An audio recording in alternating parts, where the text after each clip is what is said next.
Good evening once again sa ating mga tagapagsubaybay online. It's a great evening po sa lahat, and we are so privileged na once again magkasama-sama muli tayo ngayon gabi para pakinggan natin muli ang buhay na salita ng Diyos upang ito'y magbigay dagdag na kalusugan sa ating spiritual na buhay. Kaya I pray na sa ating pag-aaral sa gabing ito, we would be able to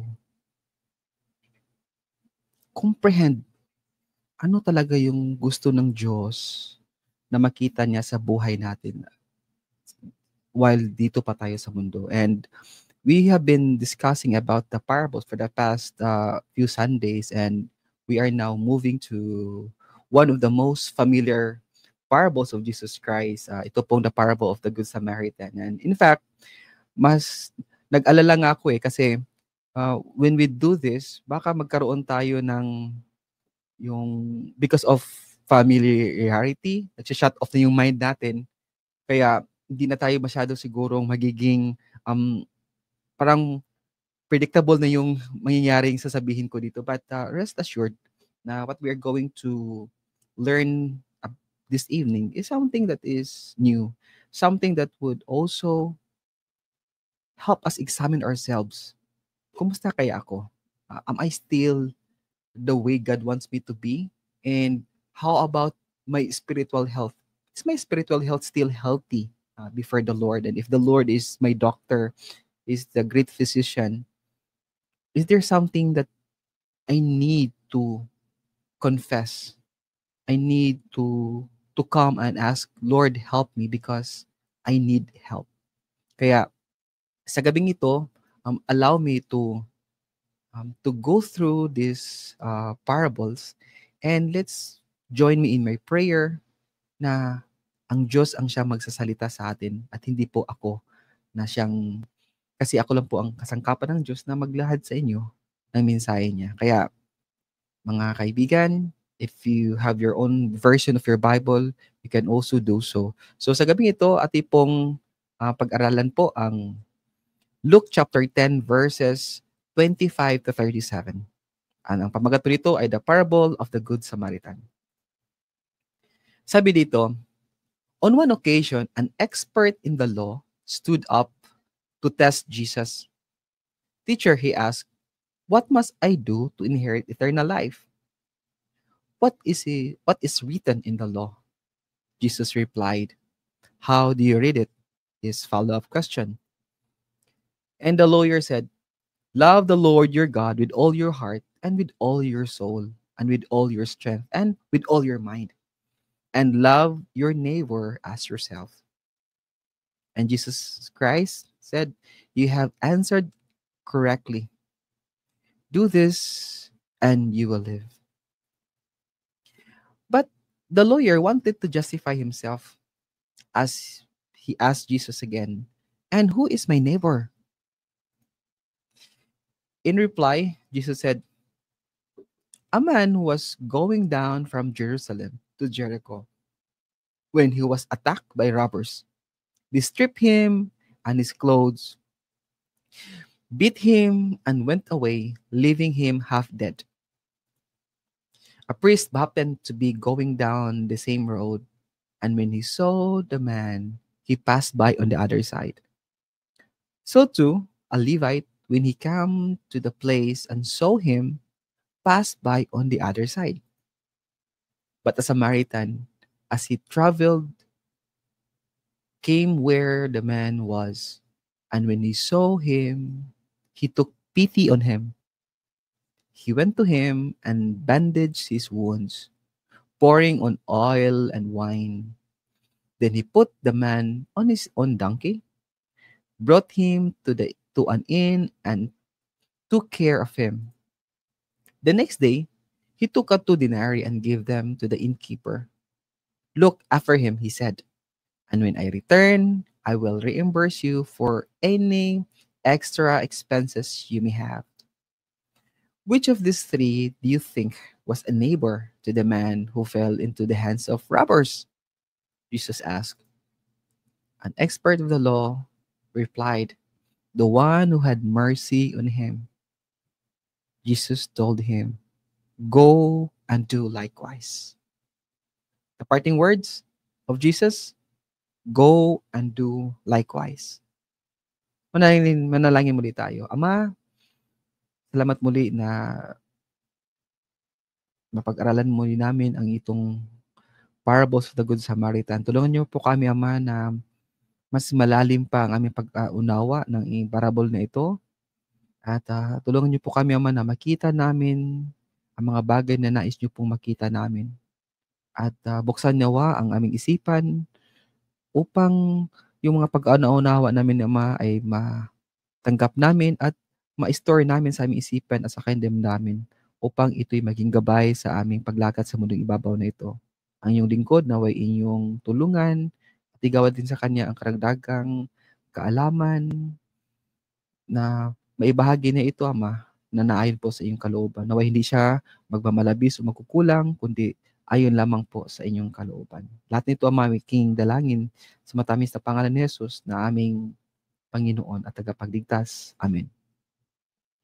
So again, as I said a while ago, most have heard about this parable, and if you are growing up in the church, definitely many times yun na rin itong narinig.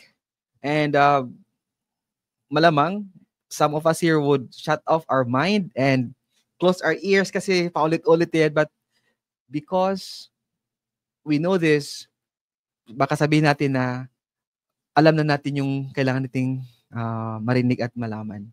But I want to focus our attention tonight on the part of the story that is often and easily neglected because we rush to the conclusion or the interpretation of the parable. So, ngayon, tutunghayan natin po. Let's try to focus this story or this part or this event to the lawyer. And alam naman natin po, no, yung mga lawyer, sila po yung mahilig magtanong. Kasi gusto din nila, yung mga tinatanong nila ay matuto. So ano pala ang mga lawyer sa panahon nila? Hindi po sila katulad ng lawyer ngayon na sila yung tagapagtanggol sa mga naaakusa. Sa panahon po nila, ang lawyer po ay sila po yung mga taong dalubhasa, no? Sila po yung mga dalubhasa sa law of Moses at expert sila sa Jewish law o yung religious law nila.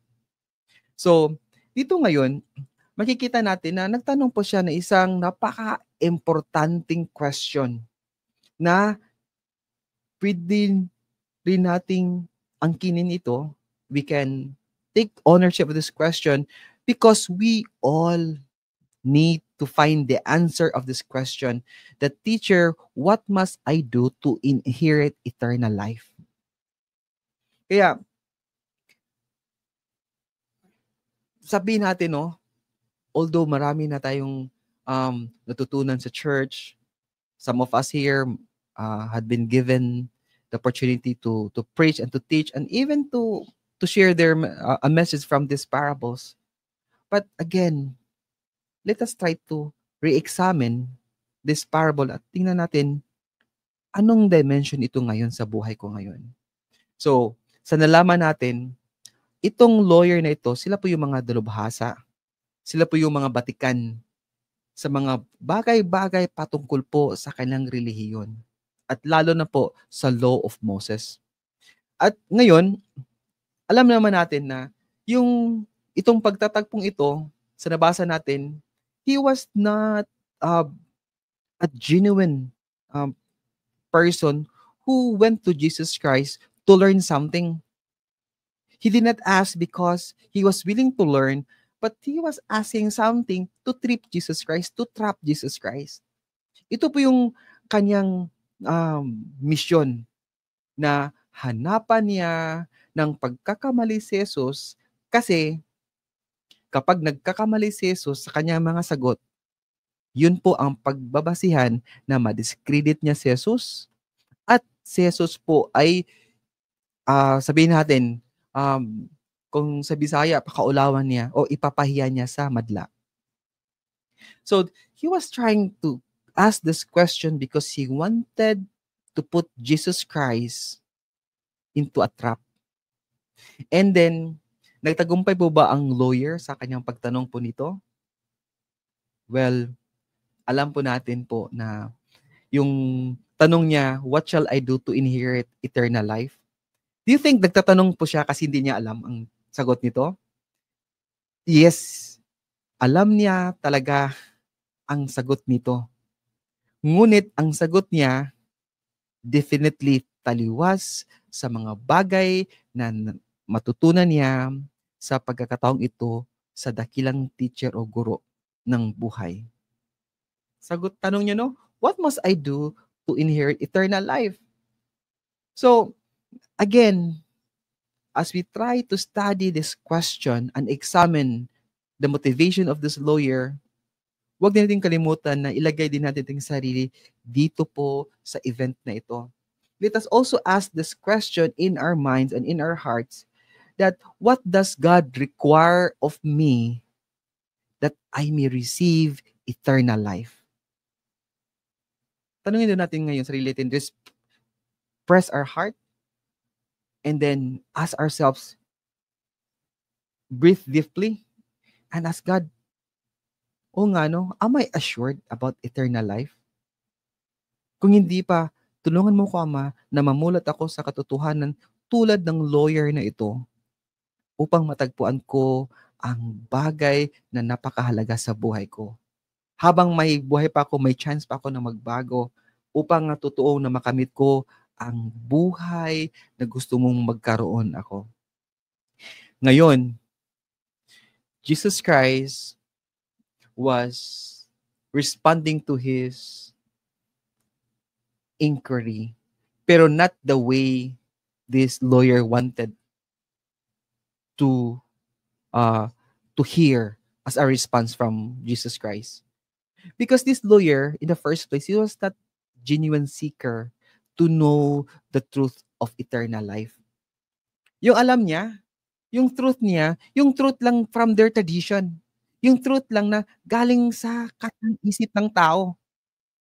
And little did he know na itong teacher na nilapitan niya at itanong o ibato ang tanong nito, hindi niya alam na siya pala ang buhay. That he is the life, that he is the way, and the truth. Sa John 11, sabi pa nga niya, di ba? I am the resurrection and I'm the life. Kaya dito, napaka halagang question na ito. Ngunit, nagkataon lang din na hindi tama ang kondisyon ng kanyang puso nang itinanong niya ito kay Jesus Christ. So ngayon, since the lawyer was asking this question, he must be the one supposedly to know the answer to the question, but Jesus Christ, binaliktad niya. Sabi nga nila, di ba, sa isang presentation o sa isang discussion or conversation, the one who asked the question controls the conversation. At itong ginawa ni Jesus, sabi niya, what is written in the law? How do you read it? Yun ang response ni Jesus Christ dito sa lawyer na ito. Na, okay, you're a lawyer, then let's go to where saan naka-anchor yung knowledge mo ngayon. Kaya binalik niya doon po sa Word of God, doon po sa God's law. So sabi niya, what does the Word of God have to say about this? So ngayon, because the way you understand the question is also the way you interpret and the way you find the answer. So ngayon, tanong niya, ano ngayon ang nakasulat sa scripture? So, tingnan natin nyo, what must I do to inherit eternal life? Yun po yung question niya. So, again, may alam siya na sagot, Ngunit hindi po siya sinagot ni Jesus, kundi sinagot din siya ng isa pang tanong. Sabi ni Jesus, "What do you think about the scriptures? How does it feels to you now?" So ngayon, out of this situation, anong ginawa ng lawyer? Sinagot niya sa pamagitan din ng kanyang kaalaman. Sabi niya, the lawyer answers that the law says to love the Lord your God with all your heart and with all your soul and with all your strength and with all your mind. And then he continued by answering or by quoting another part of the scripture that says, love one's neighbor as oneself. So these passages were found in the law of Moses. The first one is found in Deuteronomy chapter 6, verses 4 to 5, and the second one is in Leviticus chapter 19, verse 18. So using these two or combining these two passages, ito yung binanggit niya upang sagutin yung sarili niyang tanong na, what must I do to inherit eternal life? And you know what? Sabi ni Jesus, you answered correctly. And bakit po? Kasi if we put our answer, if we get our answer from the scripture, we can never be wrong. We can only be wrong when we try to figure out by our own thinking, by our own wisdom, na ito yung kalooban ng Diyos. Why? Because we cannot put God into our own box. We cannot put God in our own thinking and in our own mouth. Kaya, naalala natin kung ano yung mga instances din na napakahalaga talaga na balikan natin yung scripture. Temptation of Jesus Christ. After he was fasting for 40 days, he was so hungry, and then he was led by the Spirit into the wilderness to be tempted by the devil.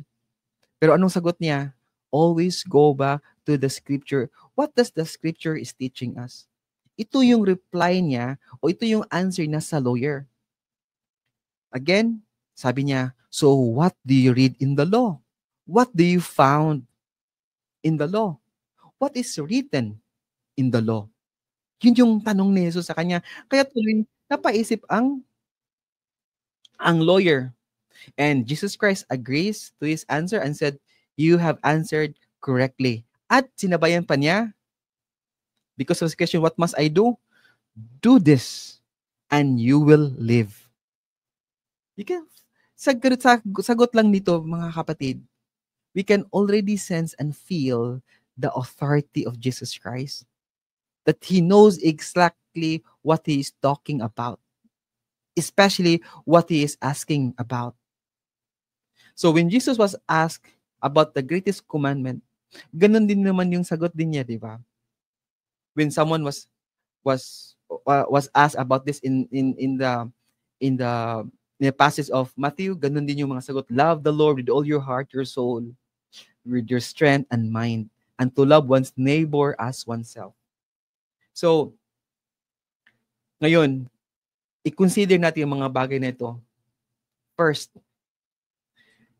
sa atin ngayon, what must you do to inherit eternal life? Ano ngayon ang answer mo? If Jesus Christ, kung siya ang kasama natin ngayon, at sa atin din naman ibabato ang tanong na ito, ano ngayon ang maisasagot mo? We might come up, mga kapatid, no? Siguro yung mga 5 steps of salvation. And that's it. And we are sure about our salvation. Or would we respond a different answer? Alam nyo, there is so much more about this question. And there is so much revelation from this question to help us realize and examine ourselves. Now, we cannot trust in our own thinking. Jesus said that all of God's law hangs on these 2 commandments. And if you're doing these 2 things, then you are doing exactly what God wants and commanded us to do. Because itong dalawa po is actually the very heart of our obedience to Jesus Christ. Wala pong problema yung 5 steps of salvation. Magkaroon lang yun ng issue kapag mali yung motivation ng puso natin. When we put our trust on that obedience away from the source of life, yun din ang magiging issue din natin dito. So ngayon, mga kapatid, the second question is also simple. Have you done this? Nagawa ba natin ito, mga kapatid? Totoo ba natin na naisibuhay talaga natin ito na minahal natin ang Diyos ng tapat, ng buo nating puso, ng buo nating kaluluwa, ng buo nating lakas, at buo nating isip? And have you truly loved your neighbor and done what is you expect, what we are also expecting from others to do unto us? Sometimes, no, tayo mga tao, we expect too much from other people, and yet we expect less of ourselves towards others. Kaya magkakaroon pala talaga tayo ng scenario katulad po ng lawyer. Because, true enough, we have not done enough to satisfy this commandment.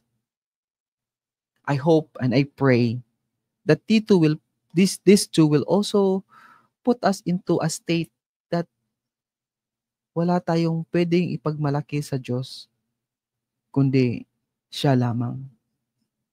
Because in our obedience po, as we continue to walk into the newness of life, there are times po nahuhulog tayo, nadadapa tayo, nakakalimutan natin yung commitment, yung covenant natin sa Diyos. What now? Ano ngayon?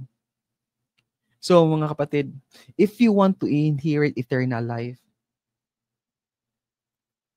ano ba talaga ang kailangan nating gawin? Dito po, sa context na ito, Jesus Christ is trying to put our thoughts, our heart into this word love. How does you love yourself? How does you take care of yourself? How do you look after yourselves? We love ourselves with all our heart, di ba? And we do the things that we want to do with ourselves. And we do give our all strength, no? Sa paghanap buhay natin. Pero, kumusta naman kaya yung the way we look at ourselves and take care of ourselves? Have we also done that towards God? Yung intensity, yung concern mo sa pamilya mo, ganun din kaya din ang intensity o masigit pa intensity natin patungkol naman sa Diyos? Let's ask this question again tonight. Kumusta kaya?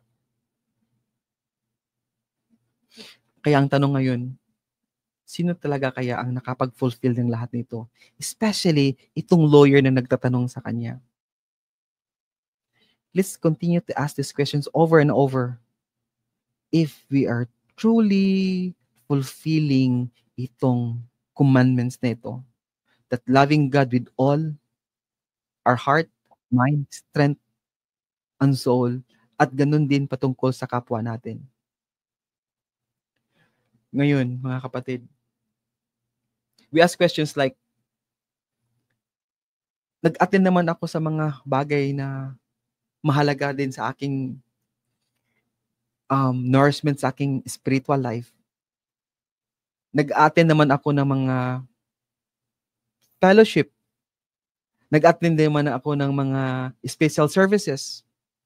Nag-involve din naman ako sa mga Bible classes. Ano pa ba kaya ang kulang ko na kailangan kong gawin upang makamit ko talaga yung eternal life na katulad ng tinanong nito ng the lawyer?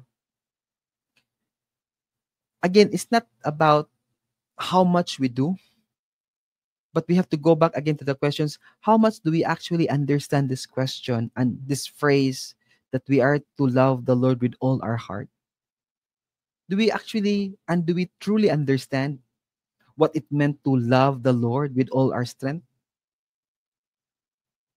Because our response to the question reveals actually our true status from God and from inheriting eternal life.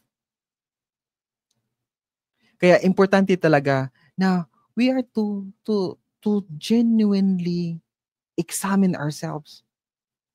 At huwag tayong mapakampante na wala na tayong kailangan pang gawin because we are already saved. That we have nothing to worry because everything's already provided. Inheriting eternal life is not calling ourselves as Christians. Again, inheriting eternal life is not about calling ourselves as Christians at yun na yun. Inheriting eternal life is not about being present every Sunday morning para check yung attendance natin. Inheriting eternal life is not about, I'm already baptized, I have a new life in Christ Jesus, and that's it.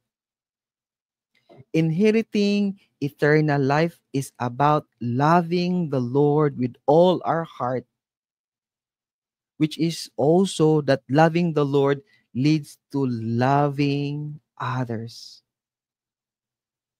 Loving the Lord is ingrained po. Yun, nakabaon po talaga yan sa scriptures. And if we try to understand that we love the Lord, it also somehow lead us that we are to love our neighbor. It will compel us to study that what we have done, what we are now, we need to go deeper and re-examine ourselves. That have I truly loved God? Have I truly given myself, my strength to Him? Kasi alam naman talaga din ng Diyos kung ano yung totoo na binigay natin sa Kanya eh. Are we truly loving God wholeheartedly? And at the same time, are we also loving others in a very selflessly manner? If you have done that, then you don't need a savior anymore. Because check na siya lahat. Kaya ito po yung tanong dito ngayon. Because this lawyer, he was trying to justify himself na okay na ako. Alam ko na ito eh. Alam ko na kung anong sagot nito. Pero ang tanong kasi nito, is that just about you know it by mind? How about your deeds? Sabi nga ni James, di ba? Tell me about your faith. Without your works, because I'm going to show you my faith by my works. Ganun lang po yan ang sagot nito, no? Kaya again, the lawyer was trying to justify himself, and was he able to justify himself before Jesus Christ? Ganun din po mga tagapagsubaybay, tagapakinig sa gabing ito, na have we done enough as the requirement to fulfill the requirement of having eternal life? Ito yung mga tanong kasi mga kapatid na minsan kasi yung pagiging dogmatic natin, pagiging absolute natin na yun na yun na yun na yun, sometimes yung knowledge natin hindi na napupunta sa puso natin eh. Na hindi natin ito na-apply at natatranslate sa kapwa natin. We somehow, just like this lawyer, sinasabi niya, aba, alam ko ito ah. So ngayon, nagtatanong siya nagsasabi siya ng mga bagay na sabihin niya na pwede siyang makalabas sa tanong na binigay kay Jesus sa kanya. And he thought that at the last time, pwede na itong masagot ng isang tanong that would change the table, that turn the table around. Pero nababaon pa rin siya sa tanong nito ni Jesus. That have you done that? Because if you have done that, what you know, then you do well and you can have eternal life. Jesus Christ want to see us that we need Him. And alam mo, kung itong lawyer na ito, if only he was so honest enough about himself, Jesus Christ could have easily forgiven him and even helped him to realize the things that he did not learn from just reading the scripture. Kasi it's one thing that we read the scripture just to gain more knowledge, but it's also another way when you try to read the Bible, when you try to read the scriptures and asking the author of the scripture that, Lord, help me, guide me, and help me to see what you want me to see and to comprehend what you want me to comprehend so that I would be able to apply this into my life. Para magkaroon ito ng katotohanan sa aking pamumuhay. And ganoon naman talaga yung gusto ng Diyos sa atin, di ba? Na He does not just want to change our mind, but He also want to change our heart so that when our heart is changed into the likeness of Jesus Christ, into the nearness of the image of God, ganun din yung buhay natin at unti-unti ito tayong mababago. And yan po yung tunay na kailangan natin, na need natin. Na we need to come back to our senses. Na just like this lawyer, I do not know enough. I did not read enough. I may be able to read through the words only, but not the essence of the scripture. Kaya ito yung gusto ni Jesus sana na makikita niya dito sa lawyer. Because kung ano lang naman sana yung lawyer, hindi siya naging mapagmataas sa sarili niya. Definitely, Jesus Christ will even help him understand na yung question niyang ganun ay totoo sa buhay niya. Because at first, he was asking that question not because he needs help. He was asking that question for the purpose of testing or tricking Jesus Christ. But little did he know that yung question na yun ay napakahalaga pala sa sarili niya mismo. So ngayon, tinanong niya nga si Jesus, ano ba talaga? Sino ngayon ang aking neighbor? As his way of going out into the conversation. At ngayon, binagihan siya ni Jesus about the parable of the Good Samaritan, which in effect, kung pakikinggan natin tong the parables na ito, who do you find yourself in the parable? Who and how does it relates to you, itong parable na ito? As a matter of fact, every time I read this parable, nakikita ko ang sarili ko sa iba't ibang karakter na nandun sa parable.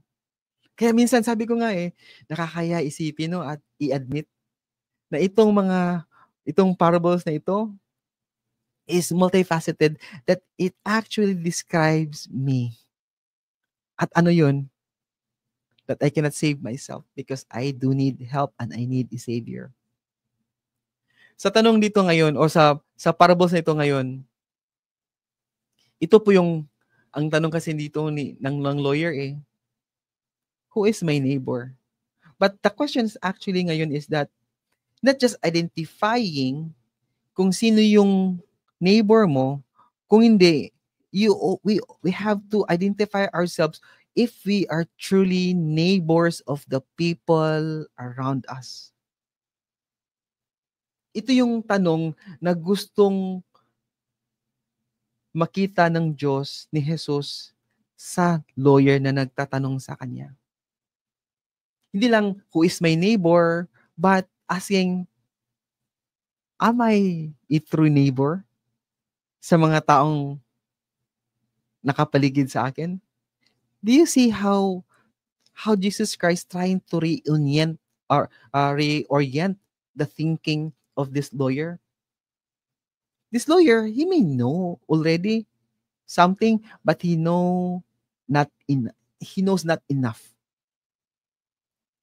And he has to actually listen carefully sa mga bagay na tinuturo ni Jesus sa kanya upang matutunan niya na yung mga bagay na pinahahawakan niya na kaalaman o yung truth ay hindi sapat upang makamtan niya yung tanong niyang, what must I do to to inherit eternal life? So ngayon, instead of asking who is my neighbor, am I a neighbor to the people around me? Jesus is asking this question to us about neighbor, being a neighbor.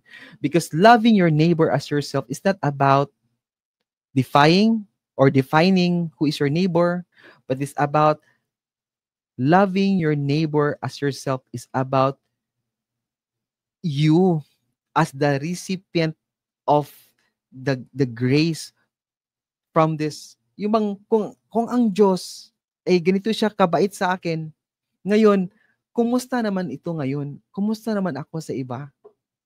Magiging channel ba ako ng grace din ng Diyos towards the others? Because if one will become a channel of grace towards the others, then you will become a neighbor indeed sa iba. And with that, yung sinasabi nating how we love God, we also turn that around, that how we also love our neighbor. So ngayon, the parable is trying to also check yung ano yung boundaries, ano ba talaga yung extent ng boundaries as a neighbor. So ngayon, tingnan natin yung story about this Samaritan and then these Jewish people. We know that between the Jewish people and then the Samaritan, these are two opposite communities. They don't treat well each other, especially the Jewish people towards the Samaritan. They just don't like the Samaritan people because how they see them? They see them na ano sila, yung bang nasa makasalanan sila na side because of their idolatry, because of their history, and because of that, they have no business towards them. These two people are actually the best way for Jesus Christ to emphasize about the second, no? Yung the second command, loving your neighbors as yourself. And dito po nakikita natin, yung bang paano yung priest, paano yung Levite. Nakita nila yung pangangailangan ng isang tao, ngunit hindi nila po na-attend yung pangangailangan ng isang tao. Bakit po? Bakit kaya? Ano ba yung nakikita nila na bagay na nakalimutan nila na una-una na manggagaling muna sa kanila mismo, yung Levite tsaka yung priest. I'm sure, kung galing sila sa temple, anong ginagawa sa temple? Naglingkod sila. Ano yung paglilingkod ginawa sa temple? Sila po ay nagtuturo. Sila po ay nag-encourage sa mga tao about loving God. Loving God, serving God, offering your best to God. But in this manner, loving God is not just about loving God, yun lang, but it's also loving our neighbors as our expression of our love towards God.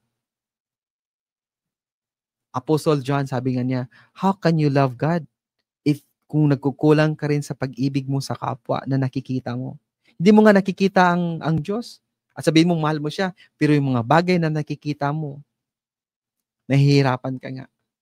Had it also occurred to yourself na may nakikita kang tao na alam mo na manghihiram sa sayo? Had it also occurred to yourself na may nakikita kang tao na alam mo na kagalit mo siya or nagalit ka sa kanya? And because you just want to don't want to confront this person, kaya iniiwasan mo lang din siya. But the question here is, pag ganun yung attitude natin, are we fulfilling the greatest command? Ay, Brad, hindi ko kasi magawa yung Brad kasi alam mo na, tao lang din naman ako. Hindi ko kasi kayang makalimutan yung mga bagay na nagawa niya sa akin kaya ganito lang din naman ako. Pero sabi ng Diyos, akala ko ba you love me? Akala ko ba you want to give your best to me? Because if you truly want to give your best to me, then you must give that also to others. You cannot, parang bang sinasabi dun, di ba, ni Jesus, na if you're going to the temple, to the altar, and then try to offer your best, but if you remember, or if you notice na someone has something against you, ano sabi niya? Ibigay mo sa akin yung ano mo, tsaka mo puntahan yung taong parang may something against you. Di ba sabi niya, okay, before ko tanggapin yan, makipag-ayos ka muna dun sa kanya. And then you come to me. Bakit po ganun yung essence? Bakit po tanong ganun yung mensahe ni Jesus? Kasi po, if you want to have peace with God, we need also to have peace with our neighbor. If we want to have a love connections with the Lord, we also need to have a love connections towards our neighbor. And we cannot say that I love you so much that I'm willing to give myself to you, and yet we are not able to give ourselves to others. Ganun, kahit ako nga, when I try to check this one, sabi ko nga, para ako din yung lawyer somehow din na may malaking pagkukulang sa kapwa, na may malaking need, that I need a savior, that I cannot just be on my own. Kaya, mga kapatid, let's ask ourselves, itong two greatest command na ito, hindi natin siya pwedeng isa lang i-magnify natin, tsaka yung isang tabi natin. Kasi these two are connected. They are intertwined sa buhay natin ngayon as followers of Jesus Christ. Jesus Christ loved his Father, that he tried to fulfill the will of his Father, and at the same time, he also laid his life for us because we need him. Balikan natin yun. Why Jesus Christ laid down his life? Because we need him. How about our neighbor who needed us? Are we also willing to lay down our life as our way, as our expressions of love? Because our action, our treatment, our response towards others reflect about not who is my neighbor, but reflects to this question, am I a neighbor?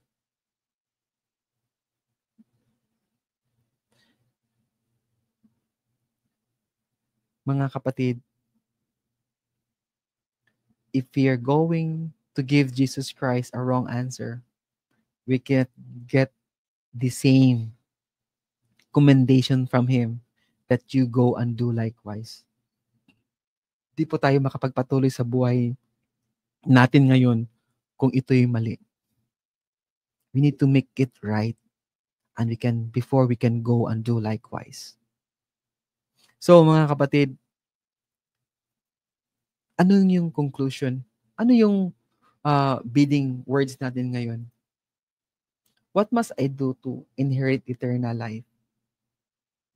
Ito yung mga tanong na kailangan natin paulit-ulit, no? And I believe we need to have these questions over and over and over, that as long as we live, we need to ask these questions to ourselves over and over and over, para patuloy tayong nagkakaroon ng examination sa sarili natin. This world is, talaga, it will deceive us, it will give us a false hope na okay ka lang, nagsisimba ka naman lagi, okay ka lang, naggi-giving ka lang din naman okay ka lang, kasi mabait ka naman sa iba Pero yung kabaitan mo, totoo kaya yung reflections ng love? Totoo kaya yun ang explanation ng love? Because if not, then inheriting eternal life is far from real, because we can never get near to God if we are far from our neighbor. We are to be a good neighbor to everyone talaga, mga kapatid. Now I'm using the word kapatid because we are all made in the likeness of God. Lahat ng creation sa mundo, tayong humankind, we share the same creator. And that, sabi doon, for God so loved the world, hindi lang yung specifically sa akin o sa iyo lang or konti lang tayong minahal ng Diyos. Minahal tayong lahat ng Diyos. Kaya yung pagmamahal din natin sa kapwa, wag din nating magkaroon tayo ng pagtatangi. Kaya ganoon din noon, ano? Yung sulat ni James doon sa church, na iwasan niyo ang pagtatangi because ang pagtatangi po ay hindi po siya ang imahe ng Diyos. Hindi po 'yun ang ang pag-ibig ng Diyos. Kung nais man natin na makikita ng sanlibutan, makikita ng ating komunidad na ang pag-ibig ng Diyos ay nasa atin, we are to be like Jesus Christ. That we are also to lay down our life. Again, it's easier said than done. But yun talaga naman kasi ang interpretasyon nito eh. About being a good neighbor to everyone. We can be a neighbor. Pero pwede nga itong baguhin natin eh. We are to be a true neighbor to everyone. Not just good. Because we can be good to the few. But we need to be a good neighbor, a true neighbor to everyone. Especially to our enemy. Anong pinakita ng priest? Anong pinakita ng Levites? Hindi niya nakita yung taong nakabulagta, nakadapa o hinihimatay na dahil sa bugbog, sa kamay ng mga kawatan. Hindi nila nakita siyang neighbor. Nakita niya siyang kalaban. Ano kaya kung ganun din ang nakita din ng Diyos sa atin? In Romans 5 verse 8, that while we were still sinners, Jesus Christ died for us. Kaya I hope and I pray that as we ask this question, what must I do to inherit eternal life? Sa paksang sa gabing ito, we are to be a good neighbor to those around us. Kaya maraming pong salamat sa inyong pakikinig at naway magsisilbing ang aral sa gabing ito na paalaala sa atin. While we are still on earth, we have every moment, every chances to make it right.